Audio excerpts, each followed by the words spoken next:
दोस्तों, हम हमेशा न्यूज चैनल्स पे, न्यूज पेपर्स पे या सोशल मीडिया पे शेयर मार्केट के बारे में, स्टॉक मार्केट के बारे में न्यूज पढ़ते हैं या देखते हैं। बार बार ऐसी न्यूज आती है कि सेंसेक्स जो है 1000 पॉइंट बढ़ गया, तो निवेशकों के, इन्वेस्टर्स के 1 लाख करोड़ रुपए बढ़ गए। शेयर बाजार में भारी उछाल दर्ज किया गया है। सेंसेक्स 1000 अंक से ऊपर चढ़ा है और सेंसेक्स जो ये 500 पॉइंट्स गिर गया, तो निवेशकों के 50,000 करोड़ रुपए स्वाहा हो गए। बीएसई का सेंसेक्स 1000 अंक नीचे गिरा है। तो बड़ी खबर शेयर बाजार से आपको बता रहे हैं, निवेशकों को भारी नुकसान। तो सेंसेक्स होता क्या है? सेंसेक्स बना कैसे है? सेंसेक्स काम कैसे करता है? सेंसेक्स क्यों ऊपर नीचे होता है? ऐसे बहुत सारे क्वेश्चंस आपके माइंड में बार बार आते होंगे, तो इन सारे क्वेश्चंस का आंसर हम आज जानेंगे। आज ये सारी चीजें मैं आपको प्रॉपर तरीके से समझाऊंगा, लेकिन उसके लिए दोस्तों मेरा जो आज का वीडियो आपको अंत तक देखना पड़ेगा। तो वीडियो शुरू करने से पहले मैं आपको मेरे बारे में बताना चाहता हूँ। मेरा नाम है डॉक्टर वैभव संजय भालेराव। रिसेंटली मैंने मेरे इस चैनल की शुरुआत की है, ताकि मेरा जो भी इकोनॉमी, फाइनेंस और स्टॉक मार्केट से रिलेटेड जो भी मेरा नॉलेज है, मेरा जो भी एक्सपीरियंस है, मैं आप सब इन्वेस्टर के साथ, आप सब दोस्तों के साथ शेयर कर सकूं और आपकी जो ये फाइनेंशियल जर्नी है उसके लिए मैं आपकी हेल्प कर सकूं। सेंसेक्स शब्द की शुरुआत कहां से हुई थी और किसने की थी? श्री दीपक मोहनी हमारे एक स्टॉक मार्केट के विश्लेषक थे। उन्होंने द सेंसिटिविटी इंडेक्स नाम के बेंचमार्क इंडेक्स की पेशकश की और उसी के बाद इसको सेंसेक्स के नाम से जाना जाता है। तो ये जो सेंसेक्स है, ये हमारे इंडिया का सबसे पुराना सूचकांक है और इसी को हमारे अर्थव्यवस्था का, भारतीय अर्थव्यवस्था का प्रतिबिंब भी माना जाता है। इसीलिए हमको इसको प्रॉपर तरीके से अंडरस्टैंड करना पड़ेगा। इस साल सेंसेक्स काफी खबरों में बना हुआ है, क्योंकि भारत में तेजी की भावना के साथ साथ सेंसेक्स ने बहुत बड़ी ऊंचाई को गठित किया है। सेंसेक्स का पूरा नाम जो है वो सेंसिटिविटी इंडेक्स है। यह बीएसई, बॉम्बे स्टॉक एक्सचेंज का एक मापदंड इंडेक्स है दोस्तों। अगर हम न्यू इन्वेस्टर की बात करते हैं, तो न्यू इन्वेस्टर्स के लिए सेंसेक्स का जो सरल अर्थ होता है वो होता है स्टॉक एक्सचेंज संवेदनशील सूचकांक। अब ये संवेदनशील सूचकांक जो है, ये सुनने में बहुत भारी शब्द लगता है, लेकिन संवेदनशील सूचकांक का मतलब होता है दोस्तों सेंसिटिविटी इंडेक्स। क्योंकि हमारा जो सेंसेक्स है, इसमें बहुत सारे अप एंड डाउन आते रहते हैं, उतार चढ़ाव आते रहते हैं, क्योंकि बहुत सारी कंडीशंस होती है, कोई न्यूज आती है, कोई इकोनॉमिक कंडीशन होती है, कोई जियोपॉलिटिकल टेंशन होता है, उस समय सेंसेक्स में अप एंड डाउन होते रहते हैं। तो इसीलिए इसको सेंसिटिविटी इंडेक्स कहा जाता है, क्योंकि ये पूरे इकोनॉमी को, इकोनॉमिक अप एंड डाउन को भी दर्शाता है। हमारा जो सेंसेक्स है, इस पर 5300 से ज्यादा कंपनियां लिस्टेड है और ये सेंसेक्स जो है, इसमें से 30 जो बड़ी कंपनियां हैं या 30 जो सबसे ज्यादा व्यापार करने वाली कंपनीज है, उनको ये सेंसेक्स ट्रैक करता है। ये इकोनॉमी के अलग अलग सेक्टर से बिलोंग करती है और ये सारी जो कंपनीज होती है, ये इन सारे सेक्टर्स का प्रतिनिधित्व करती है, क्योंकि इन सारे सेक्टर्स की ये बड़ी कंपनीज हैं, ये बड़ा व्यापार करने वाली कंपनीज हैं और इन सेक्टर्स में इस कंपनी का बहुत बड़ा नाम होता है और ऐसी ही कंपनीज को सेंसेक्स में लिया जाता है। यदि सेंसेक्स ऊपर जा रहा है, सेंसेक्स अगर बढ़ रहा है, तो जो इन्वेस्टर्स होते हैं, एफआईज होते हैं, डीआईज होते हैं, वो स्टॉक मार्केट में एक्टिवली पार्टिसिपेट करते हैं, वो शेयर मार्केट में अपना पैसा लगाते हैं, इन्वेस्टमेंट करते हैं। क्योंकि सेंसेक्स अगर बढ़ रहा है, तो इसका मतलब ये इंडिकेट करता है कि इकोनॉमिक ग्रोथ अच्छी है और आने वाले समय में इसमें शेयर मार्केट में अच्छे रिटर्न मिल सकते हैं और इस वजह से इन्वेस्टर जो होते हैं, इन्वेस्टमेंट करते हैं शेयर मार्केट में, ताकि शेयर्स में उनको अच्छा रिटर्न मिल सके। इसके विपरीत अगर सेंसेक्स अगर गिर रहा है, तो जो इन्वेस्टर्स होते हैं वो अपने इन्वेस्टमेंट को होल्ड करते हैं, वो शेयर मार्केट में पैसा लगाना पसंद नहीं करते, क्योंकि उनको पता है कि ये इंडिकेट करता है कि आने वाले समय में इकोनॉमिक ग्रोथ कम हो सकती है और स्टॉक मार्केट में रिटर्न जो है अच्छे मिल नहीं सकते या निगेटिव रिटर्न मिल सकते हैं। इस वक्त कॉन्फिडेंस रहता है इन्वेस्टर का, वो कम हो जाता है। जो Indian stock market research analyst होते हैं या फिर global stock market research analyst होते हैं, वो हमेशा सेंसेक्स को ट्रैक करते हैं, बारीकी से उसके ऊपर नजर रखते हैं, ताकि वो समझ पाए कि इकोनॉमिक जो ग्रोथ हो रही है वो किस तरह हो रही है, इकोनॉमी अच्छे से चल रही है या इकोनॉमी में स्लो डाउन है, इंडस्ट्रियल डेवलपमेंट कैसी हो रही है, इकोनॉमी के जितने भी सेक्टर्स हैं वो सेक्टर्स की डेवलपमेंट कैसी हो रही है, उनकी ग्रोथ कैसी है और ओवरऑल जो मार्केट का ट्रेंड है वो पॉजिटिव है या निगेटिव है, ताकि वो समझ पाए कि शेयर मार्केट में इन्वेस्टमेंट किया जाए या नहीं किया जाए या उसको होल्ड किया जाए। ये सारे डिसीजंस वो प्रॉपरली ले सके। अभी हम देखेंगे कि सेंसेक्स में जो 30 कंपनियां चुनी जाती है, उनके सिलेक्शन के क्राइटेरियाज क्या होते हैं। पहला एक क्राइटेरिया होता है कि वो कंपनी जो है वो बीएसई पे लिस्टेड होनी चाहिए। दूसरा क्राइटेरिया जो होता है कंपनी एक तो लार्ज कैप होनी चाहिए या वो मेगा कैप होना चाहिए। तो लार्ज कैप का मतलब होता है कि कंपनी का मार्केट कैपिटलाइजेशन जो है वो 7,000 करोड़ से 20,000 करोड़ तक होना चाहिए। और दूसरा जो मेगा कैप का मतलब होता है तो मार्केट कैपिटलाइजेशन जो है कंपनी का वो 20,000 करोड़ के ऊपर होना चाहिए। और तीसरा क्राइटेरिया जो होता है कंपनी के लिए वो होता है कि वो कंपनी के शेयर्स में अच्छी लिक्विडिटी होनी चाहिए, ताकि अगर कोई इन्वेस्टर उस कंपनी के शेयर्स बेचना चाहता है तो इजीली वो बेच सके और वो जो इन्वेस्टमेंट है वो कैश में कन्वर्ट कर सके। और चौथा जो क्राइटेरिया होता है कंपनी के लिए वो होता है कंपनी का जो मेन रेवेन्यू का सोर्स होना चाहिए वो कंपनी के कोर जो बिजनेस एक्टिविटीज है उसके थ्रू आना चाहिए। उसके बाद पांचवा जो मेन क्राइटेरिया होता है तो कंपनी जो है वो डाइवर्सिफाइड सेक्टर स्पेसिफिक होनी चाहिए और कंपनी ने जो है अपने इंडस्ट्रियल सेक्टर के साथ साथ इंडियन स्टॉक मार्केट के थ्रू एक प्रॉपर बैलेंस मेंटेन करना चाहिए, उन्होंने उसके ऊपर फोकस करना चाहिए। भारत में सेंसेक्स की शुरुआत कब हुई थी? 1986 में बीएसई सेंसेक्स को बॉम्बे स्टॉक एक्सचेंज के बाजार सूचकांक के रूप में पेश किया गया था। उस समय इसमें मूल स्वरूप में 100 कंपनियां समाविष्ट थी, लेकिन बाद में इनको घटाकर जो अच्छी बड़ी कंपनीज है और अच्छा बिजनेस करने वाली जो कंपनीज है ऐसी 30 कंपनियों तक ही उसको सेंसेक्स को सीमित रखा गया। पिछले कुछ सालों से हमारा जो सेंसेक्स है ये सेंसेक्स बड़े व्यापक प्रमाण में एक बैरोमीटर बन गया है, जिसके थ्रू जो एनालिस्ट होते हैं वो मार्केट को ट्रैक करते हैं और मार्केट का जो डायरेक्शन है उसका एनालिसिस करते हैं कि मार्केट जो है पॉजिटिव डायरेक्शन में यानी अप ट्रेंड में जाने वाला है या नेगेटिव डायरेक्शन में यानी डाउन ट्रेंड में जाने वाला है, ताकि वो अपनी इन्वेस्टमेंट डिसीजंस को एनालाइज कर सके। अभी हम देखेंगे सेंसेक्स काम कैसे करता है। तो सेंसेक्स जो होता है वो इंडिया की जो टॉप कंपनीज है, जो एक्टिव कंपनी, जो अच्छा बिजनेस करने वाली जो कंपनीज है, उनके बिजनेस को, उनके परफॉर्मेंस को ट्रैक करता है। इस तरह हमको मार्केट के बारे में डायरेक्शन देता है। सेंसेक्स में जो होती है वो 30 कंपनियां समाविष्ट होती है।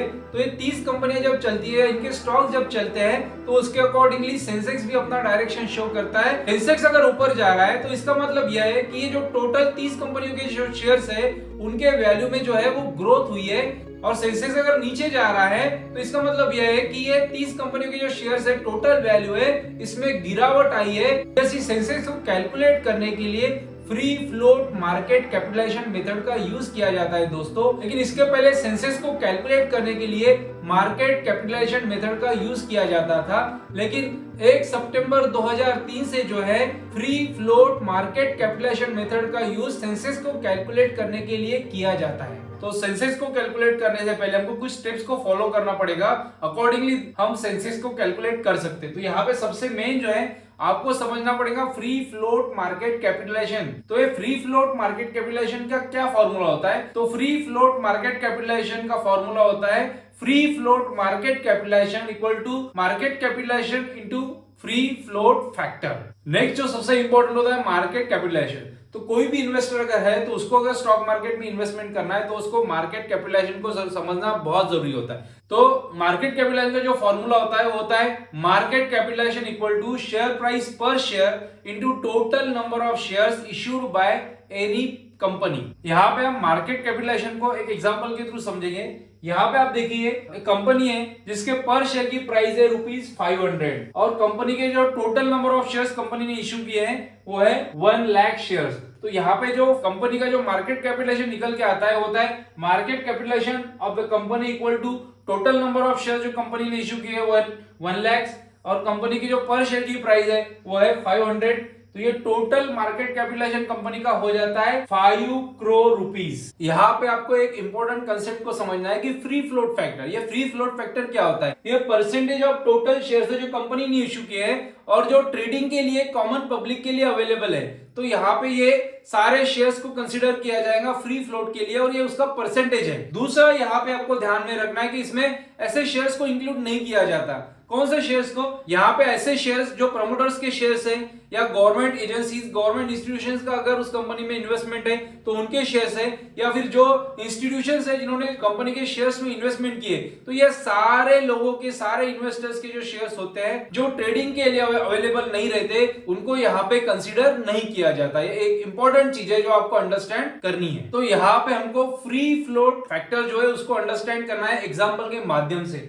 तो फ्री फ्लोट आम जनता के साथ व्यापार के लिए उपलब्ध शेयरों की मात्रा को प्रदर्शित करता है। यानी इसके पहले भी हमने देखा है कि कॉमन पब्लिक के लिए जो ट्रेडिंग के लिए जो शेयर्स अवेलेबल होते हैं वो फ्री फ्लोट फैक्टर में कंसीडर किए जाते हैं। तो यहाँ पे एक एग्जांपल है कि XYZ कंपनी है, इन्होंने टोटल 10,000 शेयर्स जो है इशू किए हैं। सेकंड जो चीज दी है कि shares held by the promoters and government is equal to 4,000 share. तो इसका मतलब क्या होता है कि शेयर्स अवेलेबल फॉर ट्रेडिंग कितना होता है, यानी ट्रेडिंग के लिए अभी शेयर्स कितने अवेलेबल है। तो total number of shares issued is equal to 10,000 minus number of shares hold by the promoters and government agency is equal to 4,000। यहाँ पे 10,000 शेयर में से 4,000 शेयर्स माइनस हो गए, तो टोटल रिमेनिंग जो शेयर्स होते हैं वो 6,000 शेयर्स यहाँ पे रह जाते हैं। तो ये 6,000 जो टोटल शेयर्स है ये शेयर्स अवेलेबल फॉर ट्रेडिंग है। तो फ्री फ्लोट फैक्टर का जो फॉर्मूला है उसके अकॉर्डिंग क्या होता है, shares available for trading divided by total number of shares issued. तो यहाँ पे आप देखिए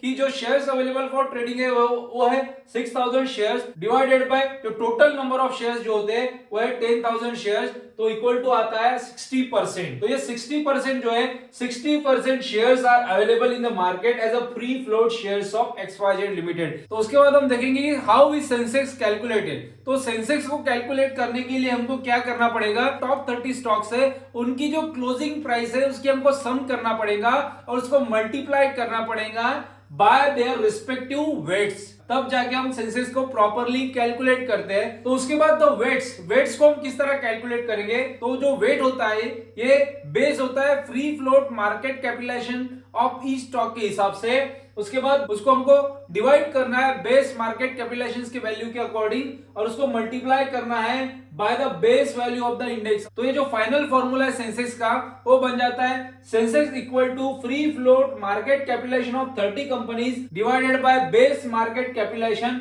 and multiplied by base value of the index. तो सेंसेक्स कैलकुलेशन के लिए जो बेस ईयर कंसीडर किया जाता है वो होता है 1978 टू 1979 और उसके बाद बेस वैल्यू जो कंसीडर की जाती है वो होती है 100। तो final formula for Sensex calculation बन जाता है Sensex equal to free float market capitalisation of 30 companies divided by 25041.24 crores multiplied by 100। अभी यहाँ पर हम थोड़ा एग्जांपल के थ्रू समझते हैं। जैसे यहाँ पे इमेजिन किया है कि सेंसेक्स जो है 3 स्टॉक्स के हिसाब से बना है और उनके जो वेट्स है करस्पॉन्डिंग वेट्स भी यहाँ पे दिए हैं। जैसे stocks X equal to 25%, stock Y equal to 25% और स्टॉक जेड जो है ये इक्वल टू 50% है। अभी जो क्लोजिंग प्राइस जो है सेंसेक्स का जब कैलकुलेशन किया है तब स्टॉक एक्स की जो क्लोजिंग प्राइस थी वो थी 100 रुपीज, उसके बाद स्टॉक वाई की जो क्लोजिंग प्राइस थी वो थी 200 रुपीज और स्टॉक जेड की जो क्लोजिंग प्राइस थी वो 300 रुपीज थी।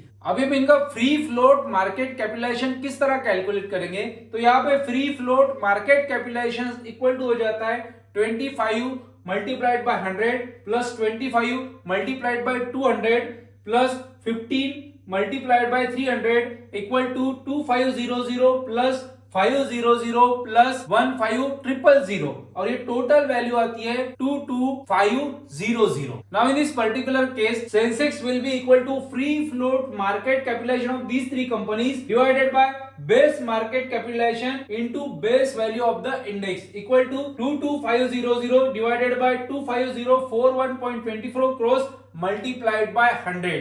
सेंसेक्स की टोटल वैल्यू इस तरह आ जाएगी।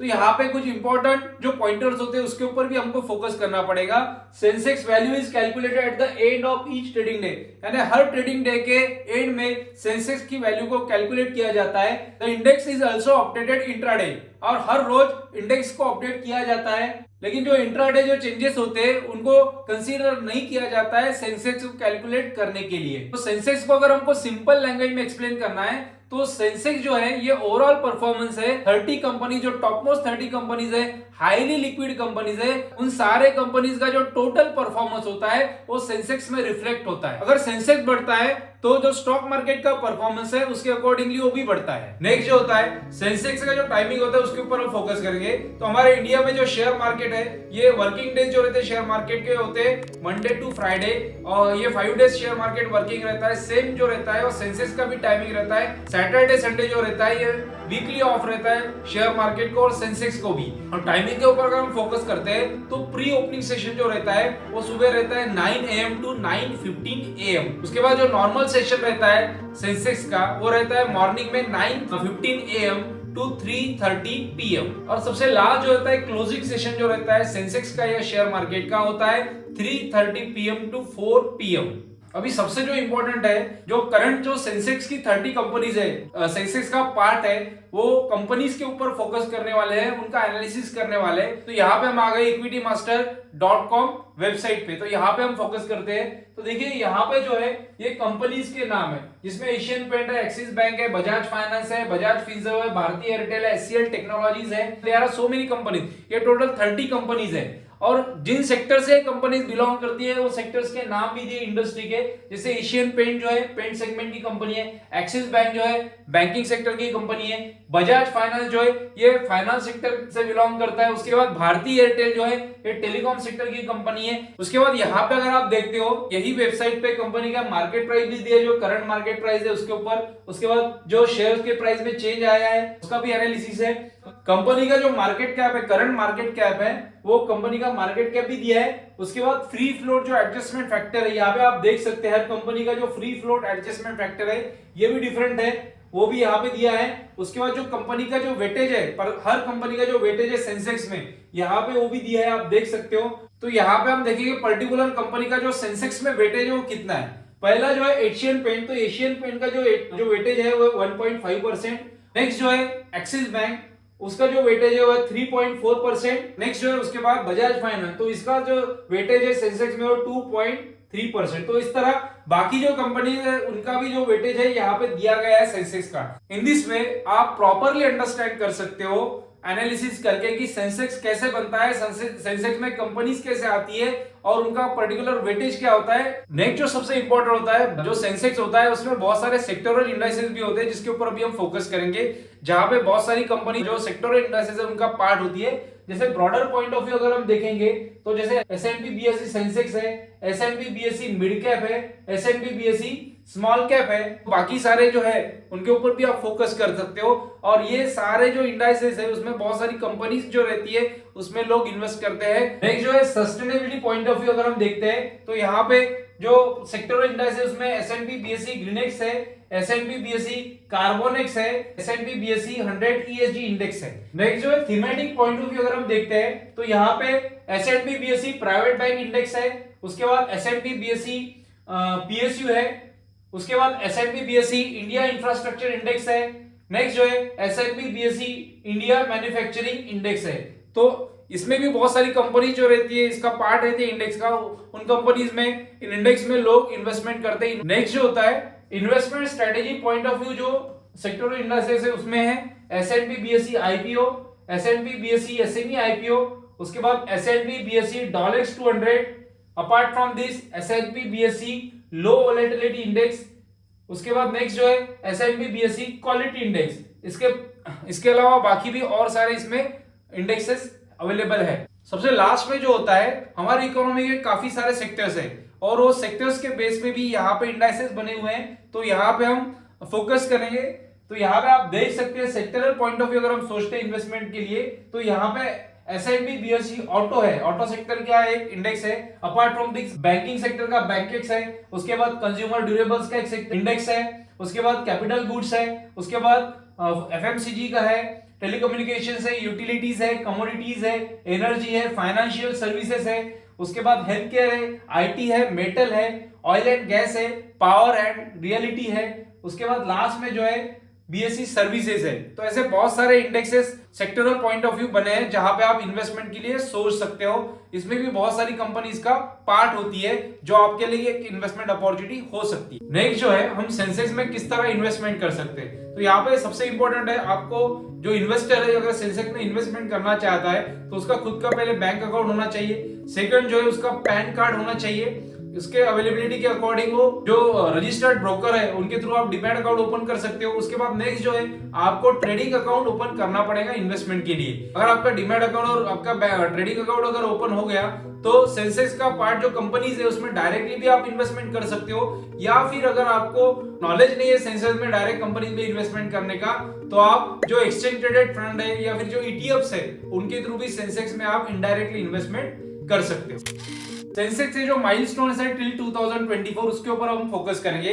तो यहाँ पे सेंसेक्स की जो शुरुआत थी सबसे पहले वो 1986 में हुई थी और तब से 2024 तक सेंसेक्स ने नियर अबाउट 730 टाइम्स रिटर्न दिया है। जनवरी 1 1986 में सेंसेक्स की शुरुआत हुई थी। सेंसेक्स को जो है बीएसई पे लॉन्च किया गया था और तब बेस प्राइस जो थी वो थी 100 और जो बेस ईयर था वो था 1978 टू 1979। नेक्स्ट जो है 1990 में सबसे पहले सेंसेक्स ने जो है 1000 का जो फिगर था वो अचीव किया था। उसके बाद 1991 में due to LPG reforms Sensex ने 4000 का जो फिगर था वो अचीव किया था। उसके बाद आईटी का एरा आया, उसमें सेंसेक्स ने 5000 का जो फिगर था वो अचीव किया। नेक्स्ट जो है 2005 में बीएसई जो है कॉर्पोरेट एंटिटी बन गया और उन्होंने अपने जो मेंबर्स थे उनको शेयर्स अलॉट किए। नेक्स्ट जो है 2006 में क्या हुआ, सेंसेक्स ने फर्स्ट टाइम 10,000 मार्क का जो फिगर है अचीव किया और यहाँ पे मेन जो रीजन था एफआई फॉरेन इन्वेस्टर इंस्टीट्यूशंस का जो तो फ्लो था इन्वेस्टमेंट का इंडिया में वो बढ़ गया था। नेक्स्ट जो है 2007 में क्या हुआ, सेंसेक्स जो है फर्स्ट टाइम 20,000 पॉइंट्स के ऊपर क्लोज हुआ। नेक्स्ट जो है 2014 में क्या हुआ, नई सेंट्रल गवर्नमेंट फॉर्म होने की वजह से सेंसेक्स जो है 25,000 पॉइंट के ऊपर चला गया। नेक्स्ट जो है 2015 में क्या हुआ, सेंसेक्स ने फर्स्ट टाइम जो है 30,000 पॉइंट का मार्क जो है क्रॉस किया और इसके पीछे मेन जो रीजन था आरबीआई ने अपने जो पॉलिसी थी उसमें रेपो रेट्स में चेंज किए, उसको कट किया। उसके बाद 2018 में क्या हुआ, सेंसेक्स जो है 35,000 के ऊपर सेटल हुआ फर्स्ट टाइम। 2019 में क्या हुआ, सेंसेक्स जो है 40,000 का जो मार्क था वो सेंसेक्स ने क्रॉस किया और इसके पीछे जो रीजन था वो था नई सेंट्रल गवर्नमेंट इंडिया में फॉर्म हुई उसके वजह से। 2020 में क्या हुआ, फर्स्ट टाइम जो सेंसेक्स था उसने 45,000 का मार्क क्रॉस किया और इसके पीछे मेन जो रीजन था वो था इकोनॉमिक होप, यानी कोविड-19 का जो पेंडेमिक आया था उसमें काफी ज्यादा इकोनॉमी कोलैप्स हो गई थी। लेकिन जैसे जैसे कोविड की जो रिकवरी हुई उसमें इकोनॉमिक रिकवरी भी पॉजिटिव ली गई और उसका मेन जो इंपैक्ट था वो सेंसेक्स के ऊपर हुआ। इन्वेस्टमेंट बढ़ी, काफी लोगों ने शेयर मार्केट में इन्वेस्टमेंट करना शुरू किया, फॉरेन का भी पैसा इंडियन मार्केट में आया, तो उसका इंपैक्ट ऐसे हुआ कि 45,000 का जो मार्क था वो सेंसेक्स ने क्रॉस किया। सेंसेक्स ने फर्स्ट टाइम जो है वो 50,000 पॉइंट का जो मार्क है वो क्रॉस किया और लास्ट जो है 2024 में जो है वो सेंसेक्स ने 73,000 पॉइंट का जो मार्क है वो अचीव किया है। So these are all the milestone in the Sensex journey. अभी हमने सेंसेक्स जर्नी के जो माइलस्टोन्स थे उनके ऊपर फोकस किया, लेकिन जो हिस्ट्री है, हिस्ट्री में सेंसेक्स में बड़े क्रैशेस भी आए, तो ऐसे जो बड़े क्रैशेस है उसके ऊपर अभी हम फोकस करेंगे। तो सबसे पहला जो बड़ा क्रैश आया था वो 1992 में और उसके पीछे मेन जो रीजन था वो था हर्षद मेहता स्कैम और इसमें जो सेंसेक्स था वो नियर अबाउट 570 पॉइंट नीचे आ गया था। उसके बाद जो बड़ा क्रैश था वो था 2006 में, उसके पीछे जो मेन रीजन था वो था rising oil prices and global interest rate और यहाँ पे जो ड्रॉप हुआ था सेंसेक्स में वो था 826 पॉइंट का। नेक्स्ट जो सबसे बड़ा क्रैश था वो 2008 में था, यूएस फाइनेंशियल क्राइसिस और यहाँ पे जो सेंसेक्स में था वो नियर अबाउट 1408 पॉइंट का लॉस हुआ था। सेम अगेन 2008 में और बड़ा एक क्रैश हुआ था, उसके पीछे भी सेम रीजन था यूएस फाइनेंशियल क्राइसिस और ये जो क्रैश था वो था 951 पॉइंट्स का। नेक्स्ट और एक बड़ा क्रैश हुआ था 2008 में ही, सेम रीजन था और जो क्रैश था वो था 1070 पॉइंट। उसके बाद 2015 में और एक बड़ा क्रैश हुआ था, उसके पीछे जो मेन रीजन था वो था UN devaluation and Brexit decisions of Britain और यहाँ पे जो क्रैश हुआ था वो था नियर अबाउट 1624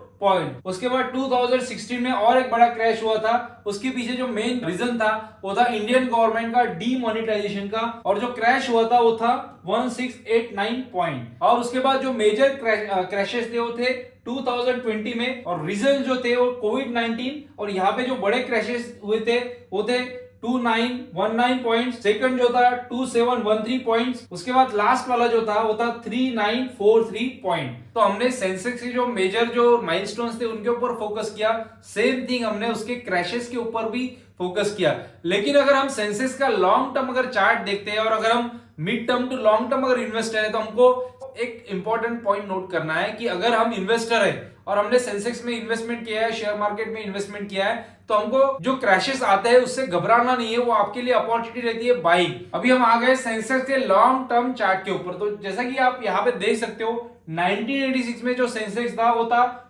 561 पॉइंट, और यहाँ पे अगर हम लेटेस्ट में अगर देखते हैं आज का जो सेंसेक्स का जो फिगर है वो है 73,635। आप यहाँ पे अंडरस्टैंड कर सकते हैं कि कितनी बड़ी जो ग्रोथ है सेंसेक्स ने यहाँ पे अचीव की है। तो यहाँ पे अगर हम लॉन्ग टर्म चार्ट में अगर फोकस करते हैं तो आप यहाँ पे देख सकते हैं बहुत सारे जो अप एंड डाउन आपको लॉन्ग टर्म में दिखेंगे। जैसे यहाँ पे आप गया, फिर डाउन गया, फिर यहाँ पे आया, यहाँ पे अप हुआ, फिर डाउन गया, फिर यहाँ पे अप हुआ, फिर डाउन गया, फिर यहाँ पे अप हुआ, फिर डाउन गया, यहाँ पे फिर अप है। तो यहाँ पे आप देखिए कि कितने अप एंड डाउन से लॉन्ग टर्म जर्नी में आए। लेकिन अगर हम लॉन्ग टर्म चार्ट के ऊपर अगर फोकस करते हैं तो सेंसेक्स अभी ऑल टाइम हाई पे है। तो यहाँ पे अगर आप medium to long term investor है तो सेंसेक्स ने आपको लॉन्ग टर्म में हमेशा अच्छा रिटर्न दिया है, और इसके बाद भी फ्यूचर में भी ये हमेशा लॉन्ग टर्म में अच्छा रिटर्न दे सकता है। अभी तक हमने सेंसेक्स के बारे में जो सारे इंपॉर्टेंट पॉइंट्स हैं वो सारे पॉइंट्स के ऊपर हमने फोकस किया, उसका प्रॉपर तरीके से एनालिसिस किया। लेकिन बहुत बार ऐसा होता है कि सेंसेक्स बढ़ता है लेकिन आपका पोर्टफोलियो नहीं बढ़ता है, या फिर जो ब्रॉडर मार्केट है वो नहीं बढ़ता है। बहुत बार ऐसे भी होता है कि सेंसेक्स नहीं बढ़ता है लेकिन ब्रॉडर मार्केट बढ़ता है, या आपका पोर्टफोलियो ग्रो होते रहता है। तो हमारे मन में बहुत एक कंफ्यूजन आता है कि ऐसा क्यों है कि सेंसेक्स बढ़ रहा है लेकिन मेरा पोर्टफोलियो नहीं बढ़ रहा है, सेंसेक्स बढ़ रहा है लेकिन बाकी जो स्टॉक्स है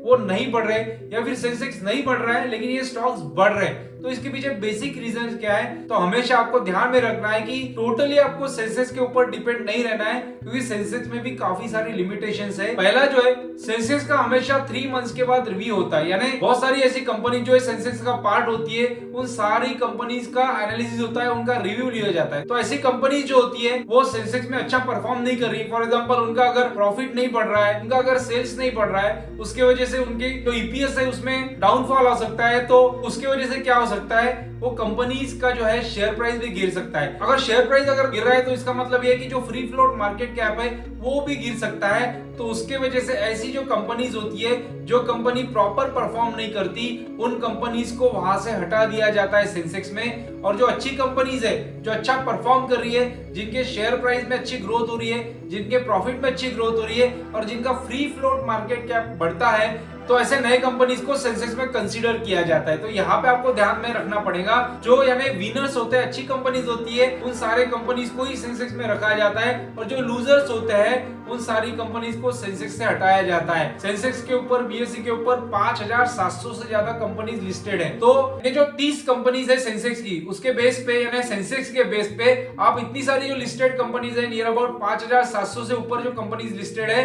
तो उसको आप जज नहीं कर सकते, उनका एनालिसिस नहीं कर सकते। तो सेंसेक्स का जो अप एंड डाउन हो रहा है उसके पॉइंट ऑफ व्यू से आप मार्केट सेंटिमेंट को जज नहीं कर सकते, ये भी एक लिमिटेशन इसकी हो सकती है। नेक्स्ट जो लिमिटेशन होता है कि सेंसेक्स में ऐसी कंपनीज को इन्वॉल्व किया जाता है या कंसीडर किया जाता है जिनका फ्री फ्लोट मार्केट कैप बहुत ज्यादा होता है। लेकिन ऐसी भी बहुत सारी कंपनीज है जो बहुत अच्छी होती है, जिन कंपनीज में ग्रोथ पोटेंशियल भी काफी ज्यादा हो सकता है, लेकिन उनका फ्री फ्लोट मार्केट कैप कम होने के वजह से उनको सेंसेक्स का पार्ट नहीं बनाया जाता, उसको कंसीडर नहीं किया जाता है। और उससे थोड़ी लोअर साइड अगर कोई कंपनी है जिसका फ्री फ्लोट मार्केट कैप अच्छा है, उस कंपनी को सेंसेक्स में कंसीडर किया जाता है, उसको सेंसेक्स का पार्ट बनाया जाता है, और उसके लिए बेस जो है पकड़ा जाता है फ्री फ्लोट मार्केट कैपिटलाइजेशन। तो ये भी एक लिमिटेशन है जिसके ऊपर हमको हमेशा फोकस करना है। तो यहाँ पे अगर आप एडवांस में रिसर्च करोगे कि कौन सी कंपनी फ्यूचर में अच्छा ग्रो कर सकती है, किसका मार्केट कैपिटलाइजेशन बढ़ सकता है, किस कंपनी का फ्री फ्लोट मार्केट कैपिटलाइजेशन बढ़ सकता है, किस कंपनी का जो शेयर प्राइस है वो बढ़ सकता है, तो ऐसे कंपनी जो है